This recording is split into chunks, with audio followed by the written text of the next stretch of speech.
She pushed me away and said, "Don't touch me tonight." So I said, "Not ever," and walked out at dawn. No warning. No second chances. My wife's a divorce attorney who destroys husbands for a living. She just never expected to wake up and find hers already gone. What I discovered about her hidden life. She should have been more careful about who she married. My name is Daniel Simmons. I'm 45 years old, and I spent 20 years in military intelligence before retiring to build a security consulting firm. I learned how to read people, how to spot patterns others miss, how to document evidence, and build airtight cases. Turns out those skills work just as well in a dying marriage as they do in the field. Victoria and I have been married for 23 years. She's a family law attorney, one of the best in Chicago, specializing in high-stakes divorces. The irony wasn't lost on me later. She'd build a career helping women dismantle marriages and walk away with everything. I just never thought she'd practice on ours. That last night started like 100 others. I came home around 7, made dinner while she worked late in her home office. When she finally emerged at 9:30, I'd already eaten, but kept her plate warm. She looked at it like I'd done something wrong. "I ate at the office," Victoria said, her voice flat and distant. I nodded, covering the food with foil. "Long day." She didn't answer, just poured herself wine and scrolled through her phone. I watched her for a moment, this woman I'd loved since we were kids, and saw nothing familiar looking back. Her hair was different lately, style sharper. Her clothes more expensive. Everything about her seemed designed to create distance. We went to bed in silence. That wasn't unusual anymore. What was unusual was what happened when I reached for her. A simple gesture, my hand on her shoulder. Victoria pushed my hand away, not gently. There was force behind it, frustration, maybe even disgust. She turned to face me in the darkness, and I could see her expression clearly in the moonlight coming through the window. "Don't touch me tonight, Daniel." Her voice was cold, measured, final. Something shifted in my chest. Not heartbreak. I'd felt that already 1,000 times over the past 3 years. This was different. This was clarity. I sat up slowly, looked at her for a long moment. "Not ever," I said quietly. She blinked, confused. "What?" "You heard me. Not ever. I'm done." Victoria scoffed, rolling back over. "You're being dramatic. Go to sleep." But I didn't sleep. I lay there in the dark, listening to her breathing even out, watching the ceiling fan spin slowly above us. By 3 a.m., I made every decision I needed to make. By 4, I was in the kitchen, packing a single bag with essentials. By 5, I was dressed and standing at the door. I didn't leave a note. Didn't take anything that could be argued over later. Just my documents, my laptop, and the clothes on my back. The wedding ring went in the drawer next to receipts she never looked at, insurance papers she never read, documents she signed without question because she trusted me to handle the boring details. That trust was about to become her biggest mistake. I walked out at dawn while she still slept, pulled out of the driveway in my car, the one in my name alone, and drove to a motel 30 miles outside the city. I didn't feel sad. I didn't feel angry. I felt free for the first time in years. What Victoria didn't know, couldn't know yet, was that I'd been preparing for this moment for 11 months. Every document signed, every asset protected, every conversation recorded. She taught me well over the years, listening to her strategize her clients' divorces over dinner. She just never realized I was taking notes. The sun was rising as I checked into the motel. My phone was off. My accounts were secured. My future was finally my own. Let her wake up to an empty bed. Let her wonder where I went. Let her make her calls and spin her stories. By the time she figured out what happened, it would be far too late to stop it. The motel coffee tasted like regret and burnt rubber, but I drank it anyway. Sitting on the edge of a bed that wasn't mine, in a room that smelled like industrial cleaner and other people's problems, I finally allowed myself to think clearly. Victoria would be waking up soon. Maybe she already had. I imagined her reaching across the bed, finding empty space, assuming I'd gotten up early for a run or to make breakfast like I always did. It would take her a while to notice my clothes were gone, my laptop missing, the drawer where I kept important documents emptied. My phone sat face down on the nightstand. I turned it back on an hour ago, but left it on silent. 23 missed calls already. 15 texts. I didn't need to read them to know what they said. "Where are you? This isn't funny. Call me now." Classic Victoria. Not worried about me. Worried about the disruption to her routine. I opened my laptop and logged into the secure portal I'd been building for months. Everything was there, organized, documented, ready. But before I reviewed my own preparations, I needed to check something that had been bothering me for weeks. 3 months ago, I'd noticed a discrepancy in our tax documents. Nothing major, just a line item that didn't match our joint accounts. Victoria handled most of our personal finances, claimed it was easier since she dealt with legal paperwork all day. I trusted her. That was my first mistake.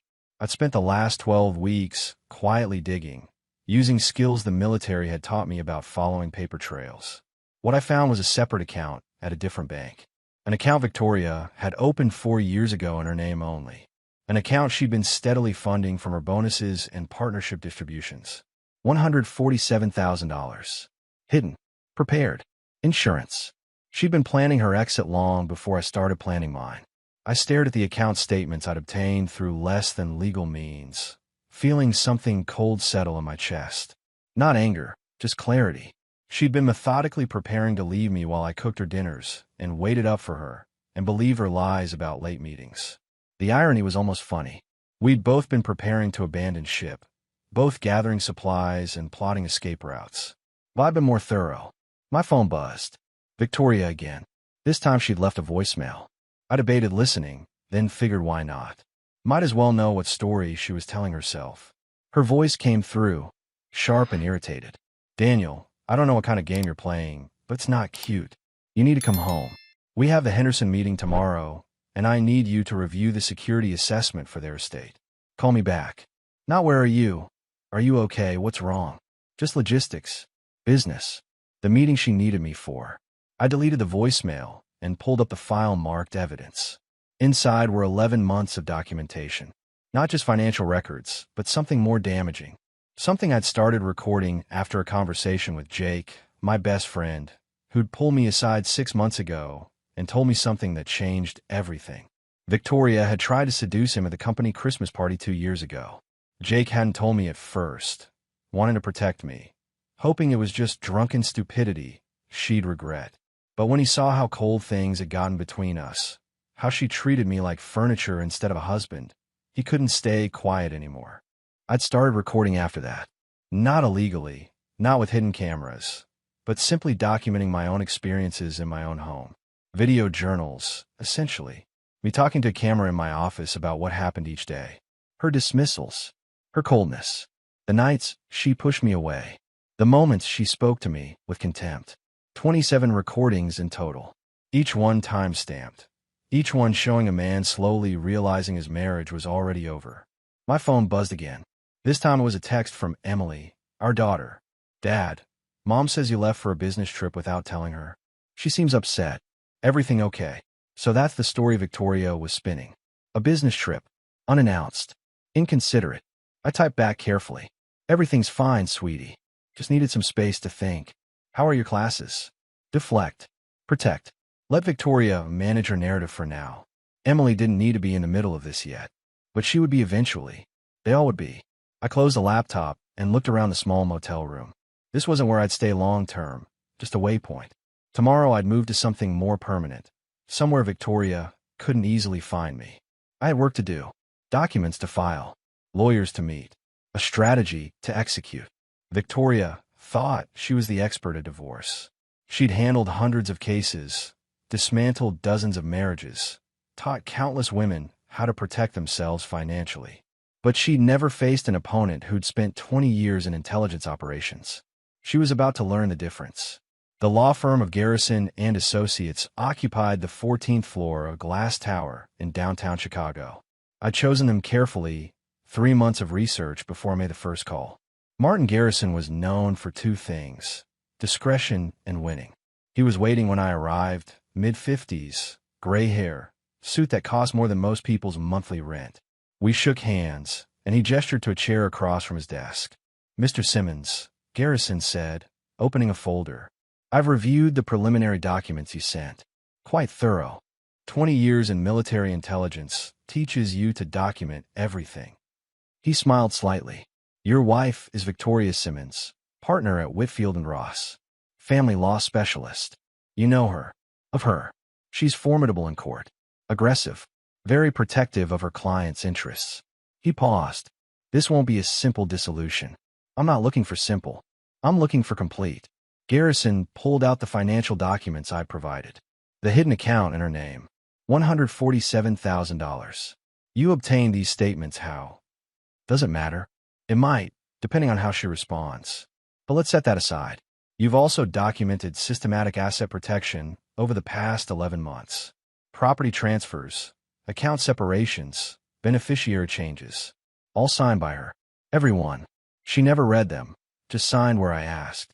And you have proof she signed without reading? I pulled out my phone, showed him a video. Victoria at the kitchen counter, coffee in one hand, pen in the other, signing 3 documents while scrolling through her phone, never looking down at the papers. Is that your kitchen? Garrison asked. Yes. I was standing right there with the camera visible. No hidden surveillance, no deception. She just didn't care enough to pay attention. Garrison leaned back. Mr. Simmons, I need to ask. What's your endgame here? Asset protection? Full separation? Revenge? Survival? I said. Victoria's been preparing to leave me for years. That account proves it. I just got started first. I want what's mine protected, my business secured, and I want to walk away with my dignity intact. What about your daughter? Emily's 19, studying in London. She's an adult. I won't use her as leverage, and I won't let Victoria use her either. Garrison made notes. The attempted seduction of your friend Jake Patterson. You have his statement. Signed and notarized. He's willing to testify if needed. And these video journals. 27 recordings of you documenting the deterioration of your marriage. That's unusual. Is it admissible? Possibly. They're recordings of you in your own home, discussing your own experiences. No secret surveillance of her. But a judge might view them as calculated. They're calculated, I said. Everything I've done has been calculated. Victoria taught me that. She tells her clients to document everything, to protect themselves, to plan ahead. I learned from the best. Garrison closed the folder. I'll be direct, Mr. Simmons. Your wife will come at this hard. She knows the system, knows the judges, knows how to paint narratives. We need to be prepared for her to claim emotional abuse, financial control, maybe even that you're unstable. Let her try. I have documentation that says otherwise. Good. Because the moment she realizes you're serious, she'll go nuclear. My phone buzzed. I glanced at it. Victoria again, now up to 37 missed calls. That her? Garrison asked. Yes. Don't answer. Not yet. Let her anxiety build. Let her wonder what you're doing, who you're talking to.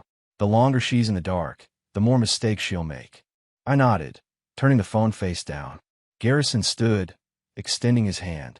I'll file the preliminary paperwork this afternoon. Separation of assets, temporary restraining orders on joint accounts, notification of intent. She'll be served tomorrow at her office. Tomorrow. Fast execution. She won't have time to prepare a counter strategy. By the time she realizes what's happening, we'll have already secured your position. I shook his hand. Thank you. One more thing, Garrison said. Brace yourself. When she gets served, when she realizes you've been planning this, she's going to be furious. Women like your wife, high-powered attorneys who are used to controlling everything, they don't handle losing control well. I'm counting on it, I said. Angry people make mistakes. Walking out of that office, I felt something shift. This wasn't just about leaving Victoria. This was about reclaiming everything she'd slowly taken from me. My dignity, my peace, my future. She wanted a war. She was about to get one from someone who'd been trained for combat. I was back at the motel, reviewing documents on my laptop when my phone rang. Emily. I've been expecting this call, but dreading it anyway. Hey, sweetheart. I answered, keeping my voice steady. Dad, what's going on? Emily's voice was tight with worry. Mom called me 3 times today. She says you left, that you won't answer her calls, that she doesn't know where you are. I closed my eyes, choosing my words carefully. Your mother and I are having some problems. I needed space to think. Problems? Dad, you guys have been married forever. What kind of problems? Adult problems, Em. Nothing you need to worry about. Don't do that, she said, frustration creeping in. Don't treat me like I'm 12. I'm 19. If you and Mom are separating, I deserve to know why. She was right. Emily wasn't a child anymore. But she also didn't need to be dragged into the middle of this. Not yet. Your mother and I have been growing apart for a long time, I said carefully.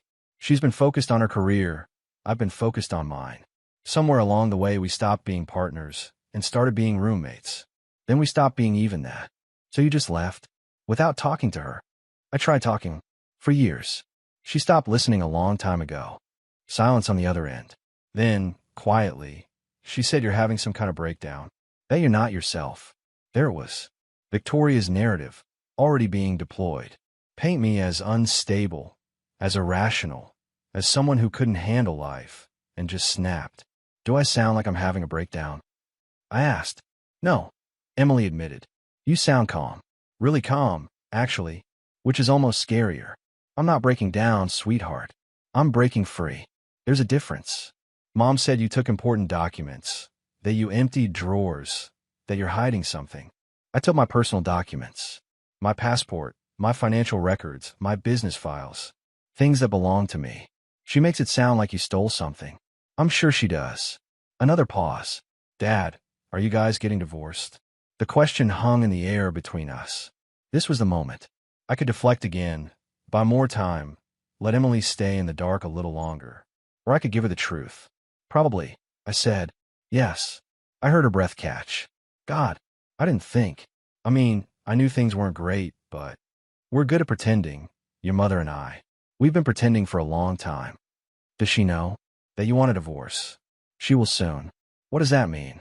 It means I'm handling things legally and properly. She'll be informed through the appropriate channels. You're serving her papers? Emily's voice rose.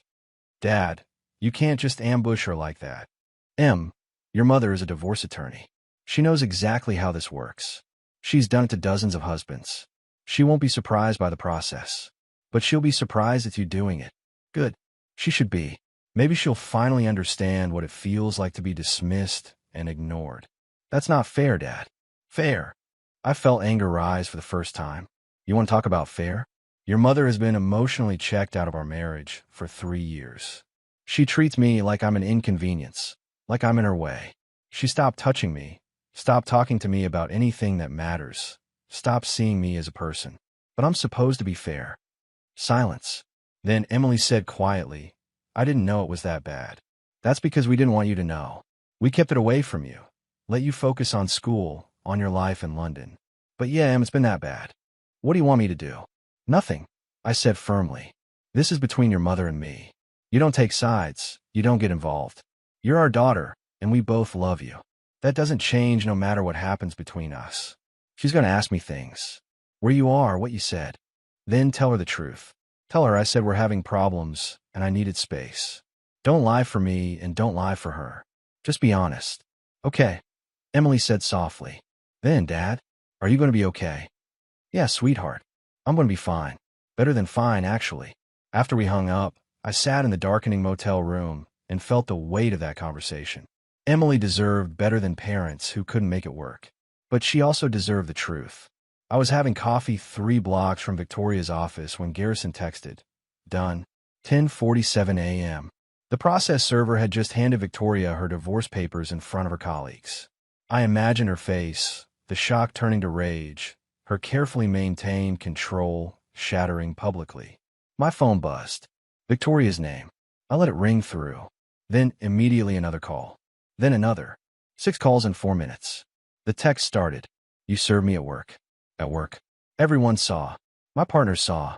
How dare you humiliate me like this? Call me. Now. I sipped my coffee and waited. The humiliation was intentional.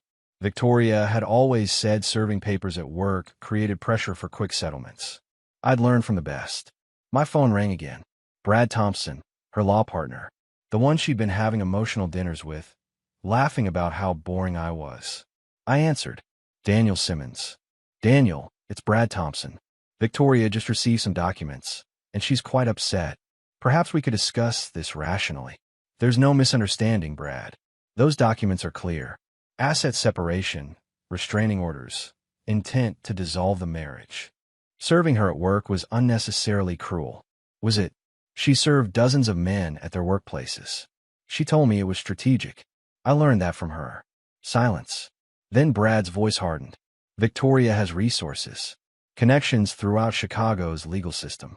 You're making a mistake. I let the word hang.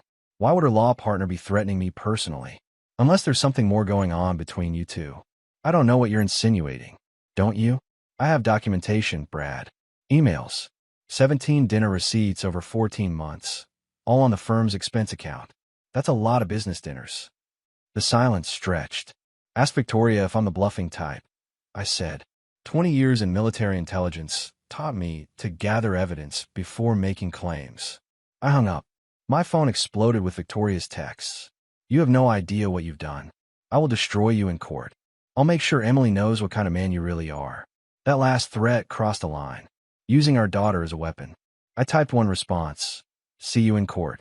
Then I blocked her number. All communication through attorneys now. Every threat documented. Garrison called that afternoon. She's filed for emergency hearing. Tomorrow morning. Claims you've locked her out of all accounts. Left her destitute. That's false. She has her personal accounts, her salary, partnership distributions. I know, but she's painting a picture. We need documentation of her access by tonight. Already done. I'll send it within the hour. The next morning, I arrived at the courthouse early. Garrison met me outside with his briefcase. Stay calm. Don't react to anything she says. Eyes on the judge only. The courtroom was wood-paneled, formal. Victoria sat with Brad, looking composed but tense. When our eyes met briefly, hers were full of fury and disbelief. Judge Patricia Hernandez entered. We all stood. Be seated. This is an emergency motion filed by Mrs. Victoria Simmons. Mr. Thompson, you're representing Mrs. Simmons. Brad stood. Yes, Your Honor. My client was served without warning and has discovered her husband systematically locked her out of all marital accounts, leaving her without funds for basic expenses. Garrison stood smoothly. Your Honor, that's inaccurate. Mrs. Simmons has access to her personal account with $42,000, her partnership account, and personal credit cards. Mr. Simmons froze only joint accounts pending division. His client earns over $300,000 annually. She's hardly destitute. Judge Hernandez looked at Victoria. Mrs. Simmons, you have access to personal accounts. Victoria stood. Your Honor, while I have some accounts, my husband has taken control of marital assets accumulated over 23 years. Assets I contributed to building. Mr. Garrison, Your Honor, we have documentation that Mrs. Simmons hid $147,000 in a separate account. Never disclosed. Clear preparation for separation. Our client simply secured his assets upon discovering this. Brad jumped in. That account was for household emergencies. Then why wasn't it on their tax returns? Garrison asked. Judge Hernandez held up her hand. We're not trying the full case today. Mr. Garrison, joint accounts are secured. Temporarily, Your Honor. Given Mrs. Simmons's income, there's no emergency. The judge reviewed documents. Joint accounts remain frozen pending discovery. $5,000 monthly to Mrs. Simmons for expenses. Both parties submit complete financial disclosure within 30 days. Full hearing in 6 weeks. Outside, Victoria caught my arm. How could you do this? 23 years, Daniel. I looked at her hand, then her eyes. You had 3 years to treat me like I mattered. You chose not to. I never planned to leave you. Then explain the $147,000 you've been hiding. Her hand dropped. That was just being smart. No, that was you preparing to leave while letting me believe we had a future. Brad appeared, hand on her shoulder. We need to go. I watched them leave, his hand too familiar on her back. Garrison appeared beside me. That went well. She threatened me. In the hallway. Did you record it? I showed him the voice app running on my phone. Every word. Military intelligence. Your wife picked the wrong opponent. We walked out into Chicago sunshine. Round 1 was over. 2 weeks after the hearing, Jake Patterson sat across from me at a downtown bar, nursing a beer and looking uncomfortable. You really need me to do this? He asked. Put it in writing. I need the truth documented, Jake. What Victoria did at that Christmas party 2 years ago matters. It shows pattern of behavior, shows she was already checked out of the marriage. He nodded slowly. All right, but you know she's going to come at me hard. She'll say I'm lying, that I'm just backing you up because we're friends. Let her try. You're willing to testify under oath, right? Yeah, I am. He took a long drink. I should have told you sooner, man. When it happened, I thought it was just drunk stupidity. But watching how she treated you after that, how cold she got, I realized it wasn't a one-time thing. It was who she'd become. I pulled out my phone and opened the voice recorder. Tell me exactly what happened. Every detail you remember. Jake set down his beer and collected his thoughts. It was December 15th, 2 years ago. Your company holiday party at that hotel downtown. You left around 9 because you had that client emergency, remember? The security breach at the Thompson building. I remember. Victoria stayed. Said she wanted to network, catch up with people. I was at the bar around 11 when she found me. She was drunk, not falling down drunk, but definitely past her limit. Started talking about how you'd changed, how you used to be more fun, more spontaneous. What exactly did she say? She said, Jake, do you remember when Daniel used to laugh? Really laugh. Now he just goes through the motions. Then she got closer, put her hand on my chest, and said, I miss being with someone who actually wants me. My jaw tightened, but I kept my voice steady. Then what? She kissed me. Full-on kissed me. I pushed her back immediately, told her she was drunk and needed to go home. She laughed it off, said I was being uptight like you. Then she tried again, said we should get a room, that you'd never know. What did you do? I told her no, firmly. I said she was married to my best friend, and this wasn't happening. She got angry then, said I was just like you, boring and predictable. She walked away and I left right after. I thought about calling you that night, but I figured she was just drunk and would regret it in the morning. Did she ever mention it again? Never. Next time I saw her, at your barbecue that summer, she acted like nothing happened. Super friendly, asked about my wife, played the perfect hostess. That's when I knew it wasn't just alcohol. She was calculating. She'd tested boundaries, and when I didn't bite, she just moved on like it never occurred. I stopped the recording. I need you to write this down, sign it, get it notarized. Done. When? Tomorrow. Garrison's office. He'll take your formal statement. Jake leaned back, studying me. You're really going to war with her, aren't you? I'm protecting myself from someone who's been planning to destroy me for years. There's a difference. She's going to hate me for this. She's going to hate both of us. But at least we'll be telling the truth. The next day, Jake sat in Garrison's office and gave his formal statement.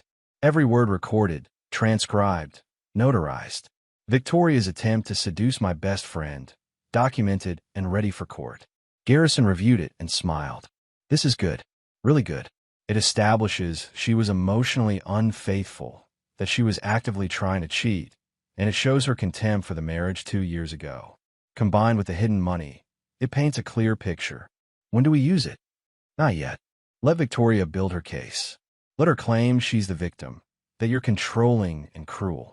Then, when she's fully committed to that narrative, we bring Jake in, show the judge who really destroyed this marriage. My phone buzzed. Emily, my daughter. We've been texting sporadically since I left. Her message is careful and neutral, trying not to take sides. Dad, can we talk? Mom said some things that don't make sense. I called her immediately. Hey, sweetheart. What did your mother say? She told me you're trying to take everything from her. That you've frozen her out completely, that she can't even buy groceries. But Dad, she makes way more money than most people. That doesn't make sense. It doesn't make sense because it's not true. Your mother has access to her own accounts, her salary, everything she needs. I only secure joint accounts until we can properly divide them.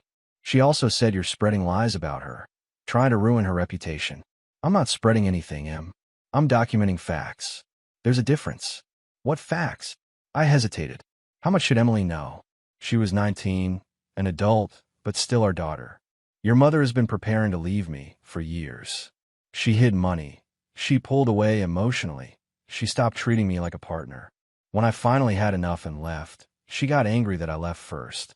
That's what this is really about. Control. She said you have Uncle Jake lying for you. Jake's not lying. He's telling the truth about something that happened 2 years ago. Something your mother did that showed me she was already done with our marriage. What did she do? Ask her, Em. Ask her what happened at the company Christmas party 2 years ago when I left early. See if she tells you the truth. Silence. Then quietly, this is so messed up. I know, sweetheart. I'm sorry you're in the middle of this. But I promise you, everything I'm doing is to protect myself, not to hurt your mother. She's just angry that she can't control the narrative anymore. After we hung up, I sat in my new apartment, the one I'd rented under my company name, and felt the weight of it all. My marriage was over. My daughter was confused. My wife was building a war campaign. But I had truth on my side. And in the end, truth was the only weapon that really mattered. 3 weeks into the separation, Garrison called with news. Victoria's financial disclosure came through. You need to see this. I met him at his office within the hour. He spread documents across his conference table, highlighting sections with yellow marker. Remember that hidden account? The 147,000. What about it? It's not the only one. Garrison tapped another document. There's a second account, a separate brokerage account in her name only, opened 6 years ago. Another $83,000. I stare at the numbers. She's been hiding money for 6 years. It gets better. Look at the deposits. Regular monthly contributions, sometimes 2 or 3,000 at a time, all from her quarterly bonuses and partnership distributions. Money that should have been reported as marital income. How much total? Combined? $230,000. Hidden across 2 accounts you never knew existed. I sat down heavily. She's been planning this for 6 years. Planning to leave me while I thought we were building a future together. It's worse than that, Garrison said. Look at the timing of the deposits. They increased significantly starting 3 years ago. Right around the time you said things got really cold between you. He was right. The deposits jumped from $1,500 a month to sometimes $5,000. Victoria had been aggressively funding her escape plan while treating me like an inconvenience at home. Can we use this in court? Absolutely. This isn't just hiding assets. This is systematic deception over multiple years. It shows intent, planning, and a complete disregard for marital partnership. Any judge will see this as her preparing for divorce while keeping you in the dark. What about her claim that I'm financially controlling? Garrison laughed. She's claiming you're controlling while she's the one who hit $250,000. That argument falls apart instantly. In fact, this flips the entire narrative. She's the one who was financially deceptive, not you. My phone buzzed. Victoria's attorney, Brad Thompson, requesting a meeting. Garrison looked at it and shook his head. He wants to negotiate. They're seeing the same financial disclosure we are, and they know it looks bad. He's going to try to spin it, maybe offer a quick settlement to avoid it go to trial. I'm not settling. Good. Because we're in a position of strength now. She hid assets. She tried to cheat with your best friend. She's been emotionally abusive for years. We have documentation of everything. She doesn't want this going to trial any more than we do, but for different reasons. What are her reasons? If this goes to trial, all of this becomes public record. Her colleagues, her clients, her professional network, they'll all see that the expert divorce attorney was hiding assets and planning her own divorce for years. It destroys her credibility. She can't be the trusted advisor on divorce if she's been deceiving her own husband. I thought about that. Victoria's entire career was built on her reputation. She was the attorney women hired when they wanted to win, when they wanted to walk away with everything. If word got out that she'd been systematically hiding money and emotionally checking out, her professional image would shatter. So what do? We wait. Let Brad make his offer. Then we counter with something that protects you completely. The house, the cabin, your business, your retirement accounts. She keeps her accounts, her hidden money, and her career. But she doesn't get to rewrite history, and she doesn't get to play victim. She'll never agree to that. Then we go to trial. And we make sure every judge, every attorney, every client in Chicago knows exactly who Victoria Simmons really is. That night, I pulled out my laptop and added another video journal entry. Number 28. Me, sitting in my apartment, explaining the discovery of the second hidden account, what it meant, how it felt to realize my wife had been planning her exit for 6 years. She looked me in the eye every day. I said to the camera, knowing she had $250,000 hidden away. She made me believe we had a future while she was building her escape route. That's not someone who fell out of love. That's someone who's been calculating her exit strategy while using me as a placeholder. I saved the file and closed the laptop. Tomorrow Brad would call with his offer. Tomorrow the real negotiation would begin. But tonight, I finally understood something crucial. I hadn't lost my wife. I'd escaped someone who'd been using me for years while planning to leave all along. And somehow, that truth didn't hurt anymore. It just made me more determined to win. I was having coffee near my new apartment when an unknown number called. Woman's voice, hesitant but determined. Is this Daniel Simmons? Yes. Who's calling? My name is Jennifer Price. I was a client of your wife's 4 years ago. I saw the news about your separation. I need to tell you something about Victoria. We met the next day at a diner in Oak Park, away from downtown where Victoria had connections. Jennifer was late 30s, well-dressed, carrying herself with the confidence of someone who'd rebuilt after disaster. Thank you for meeting me, she said, ordering coffee with steady hands. This isn't easy to talk about. What do you want to tell me about Victoria? Jennifer pulled out a folder, sliding it across the table. 4 years ago, she represented me in my divorce. My husband and I had problems, sure, but nothing unfixable. Victoria convinced me otherwise. That's her job, to protect her clients. No. Jennifer's voice hardened. She didn't protect me. She weaponized me. She taught me how to destroy my husband, how to hide money, how to turn our kids against him, how to claim abuse that never happened. She gave me scripts for what to say in court, coached me on how to cry on command. I opened the folder. Emails from Victoria's address, laying out strategies that crossed every ethical line. How to falsify abuse claims. How to hide assets illegally. How to manipulate custody evaluators. Why are you showing me this? Because I destroyed a good man's life following her advice, Jennifer said, her voice breaking slightly. My ex-husband lost his business, his reputation, his relationship with our children. 4 years later, I'm drowning in guilt, and my kids barely speak to me because they figured out I lied. Victoria turned me into a monster. I studied the emails carefully. Each one was more damning than the last. Victoria wasn't just practicing aggressive divorce law. She was coaching clients to commit perjury, to hide assets, to destroy their husbands systematically. Does your ex-husband know you're here? He does. He said if these emails help protect you from what she did to him, then at least some good comes from our nightmare. Can I keep these? They're yours. I have copies. Jennifer met my eyes. Your wife is good at playing victim, Mr. Simmons. She'll cry in court, make you look like a monster. But she's the one who's been making monsters out of her clients for years. Don't let her win. I spent an hour reviewing every email, every document Jennifer brought. Then I sent everything to Garrison. He called back within 30 minutes. Daniel, this is explosive. If these are authentic, Victoria could face ethics violations, possibly disbarment. They're authentic. I verified the email headers. The dates match Jennifer's case timeline. We need to be strategic. If we introduce this too early, Victoria claims they're fabricated. We wait until she's fully committed to her victim narrative. Then we bring Jennifer as a witness. That evening, I add another video journal. Number 29. Me explaining Jennifer's visit, what the emails revealed, what it meant about Victoria's character. She's not just my wife who stopped loving me, I said to the camera. She's someone who's been teaching women how to destroy their husbands for years. She coached them to lie, to hide money, to use their children as weapons. And when our marriage failed, she blamed me, made me feel inadequate. But I wasn't the problem. She was. 2 days later, Emily called. Her voice was different, harder. Dad, I asked Mom about that Christmas party. About Uncle Jake. What did she say? She said Jake's lying, that he's making it up to help you. But Dad, she wouldn't look at me when she said it. She kept changing the subject, getting angry that I'd even ask. That's not how innocent people act. I'm sorry you had to confront her about that. I also asked about the hidden money. The 2 accounts. She said it was just smart financial planning, that married people should have separate emergency funds. But she never told me about them, Em. That's the point. She hid them. Silence. Then, I think I've been believing her version because it's easier.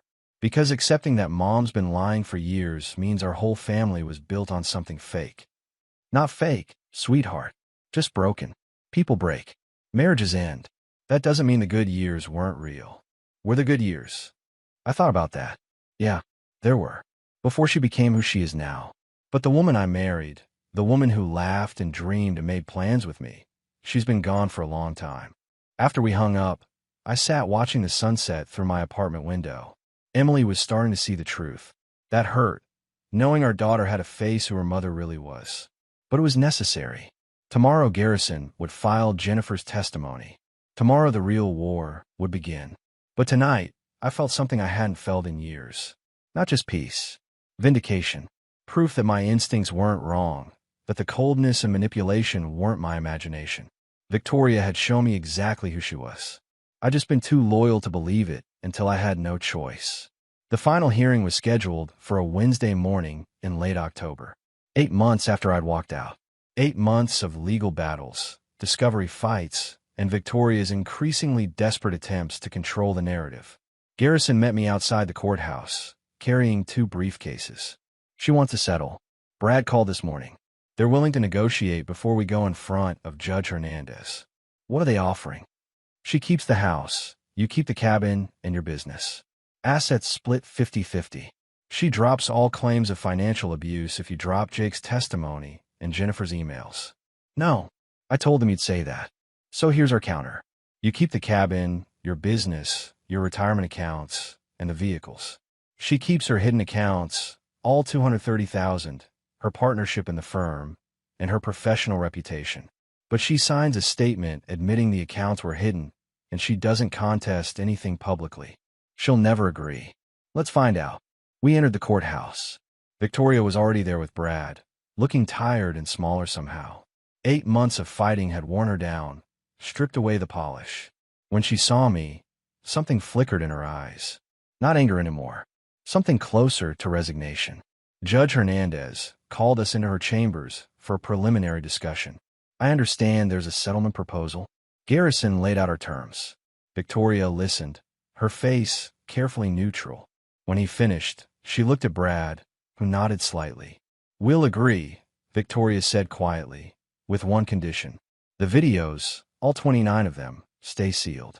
They don't become public record. I considered that. The videos were my truth, my documentation of the marriage's collapse. But they were also deeply personal, raw moments of pain and realization. Agreed, I said. But you sign a statement acknowledging the hidden accounts and admitting you never disclosed them during the marriage. Victoria's jaw tightened. That damages my professional reputation. You damaged it yourself when you hid the money. Judge Hernandez intervened. Mrs. Simmons, Mr. Simmons is being generous. Given the evidence, if this goes to trial, the outcome could be far worse for you. The hidden accounts, the attempted infidelity, Ms. Price's testimony about your coaching clients to commit perjury. That's disbarment territory. Victoria's face went pale. Jennifer Price contacted him. With documentation, Garrison said calmly. Emails showing you advised her to falsify abuse claims, hide assets illegally, manipulate custody proceedings. You want that in open court. Silence stretched. Victoria looked at Brad, who gave her a small nod. Then she looked at me, really looked at me, maybe for the first time in years. Fine, she said. I'll sign. The paperwork took 3 hours. Lawyers drafting agreements, terms being negotiated, signatures being witnessed. By mid-afternoon, it was done. 23 years of marriage dissolved into legal documents and property divisions. Outside the courthouse, Victoria stopped me. Daniel, don't, I said. We're done. There's nothing left to say. I never meant for it to end like this. You didn't mean for it to end with you losing. That's different. She flinched. I wasn't always like this. I used to love you. Maybe. But you stopped a long time ago, and you didn't have the courage to tell me. You just waited for me to figure it out while you prepared your exit strategy. You pushed me away, she said, voice rising. You were always working, always focused on your business. I felt alone. I was working to build a life for us. And while I did that, you were secretly funding your escape. So don't blame me for your choices, Victoria. You made them. You hid the money. You tried to cheat. You coached clients to destroy their husbands. That's on you. I walked away before she could respond. Garrison was waiting by his car. How do you feel? He asked. Free. Finally free. For months later, I stood in a bookstore in Evanston, looking at a display of new releases. My book, The Silent Exit, When Walking Away Saves Your Life, sat prominently on the featured shelf. A memoir about emotional abuse, strategic departure, and reclaiming dignity. My phone buzzed. Emily, sending a photo of herself holding my book in a London bookstore. Proud of you, Dad. Proud you told your truth. I smiled. The book had been therapeutic to write, laying out the entire story without names, just experiences. How to recognize when marriage is over. How to protect yourself legally. How to document everything. How to leave with dignity. Early reviews were strong. Men reached out thanking me, saying they'd felt the same coldness, the same dismissal, but thought they were crazy. Women reached out too, saying the book helped them understand their partners better, helped them see warning signs in their own relationships. Victoria had tried to stop publication, claimed it violated their settlement. Garrison shut that down quickly. The book didn't mention her name, didn't identify her specifically. It was my story, my truth, and I had every right to tell it. I heard through mutual friends that she'd left Chicago, taken a position at a firm in Denver, starting over where people didn't know her history. Emily visited her occasionally, maintained a relationship, but it was strained. As for me, I rebuilt. New apartment that became a house. New routines. New peace. I dated occasionally. Nothing serious, just rediscovering what it felt like to be wanted, to be seen. Jake stopped by one evening with beer and pizza. "You good, man?" "Yeah," I said, meaning it. "Better than I've been in years." Victoria reached out to my wife. Asked her to ask me to stop telling people what happened at that party. "What did you tell her?" "That the truth isn't negotiable." She made her choices. She lives with them. We clinked bottles, and I looked around my living room. My space. My life. My future. Victoria had taught me a lot over 23 years. How to be patient. How to be loyal. How to hope for the best in people. But walking away from her taught me something more valuable.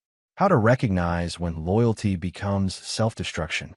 How to protect yourself from someone who stopped protecting you. How to leave with dignity when staying meant losing yourself. I didn't regret the marriage, but I didn't regret ending it either. Sometimes the most masculine thing a man can do isn't fighting to save something broken. It's having the strength to walk away and build something better.